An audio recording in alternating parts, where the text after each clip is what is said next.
Usai protes Cina ke Republik Indonesia soal Natuna, KSAL Yudo, TNI Angkatan Laut tak akan mundur meski nyawa jadi taruhan.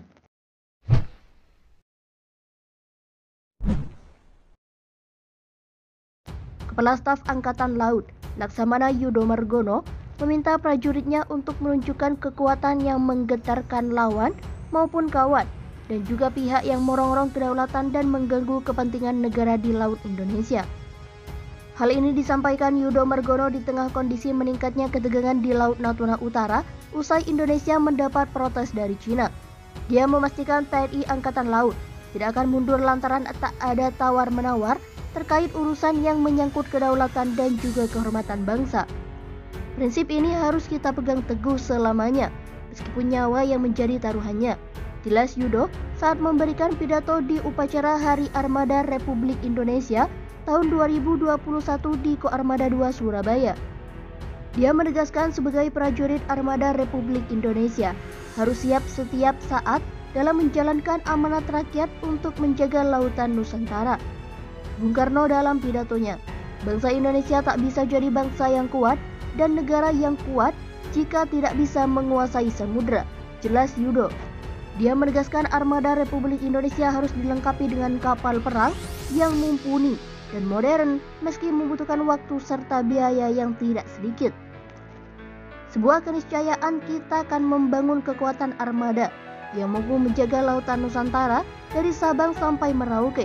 Kekuatan armada yang deru mesinnya terdengar di Laut Mediterania, armada yang pilar perangnya berkibar di Laut Natuna Utara, tambah KSAL. Yudo juga meminta prajuritnya mencintai dan merawat kapal perang serta berlatih. Buktikan kepada rakyat Indonesia bahwa kalian layak menyandang predikat sebagai kesatria perkasa di tengah samudera, jelas Yudo.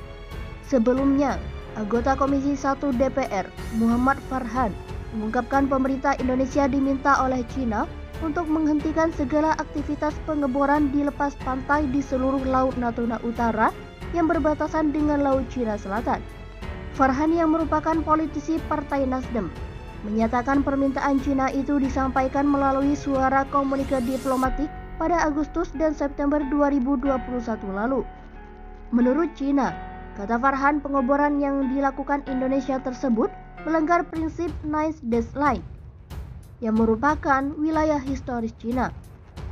Meski surat tersebut tidak bernada ancaman, namun menurut Farhan, Indonesia harus menanggapinya dengan serius lantaran baru kali pertama Cina mengirimkan komunikasi diplomatik dan klaimnya di wilayah Laut Natuna Utara. Farhan menyatakan pemerintah Indonesia telah tegas menolak hal itu karena berpedoman terhadap prinsip hukum internasional yakni UNCLOS 1982.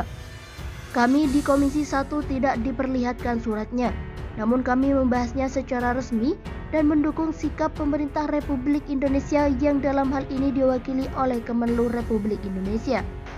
Pada hari Rabu, Indonesia, jelas Farhan, tetap menjamin pelaksanaan pengeboran lepas pantai yang akan dikawal oleh Badan Keamanan Laut atau Bakamla Republik Indonesia. Sebagai wujud kehadiran negara dalam memberikan rasa aman kepada warga negara Indonesia dan badan hukum atau perusahaan pengeboran Republik Indonesia, tambah dia.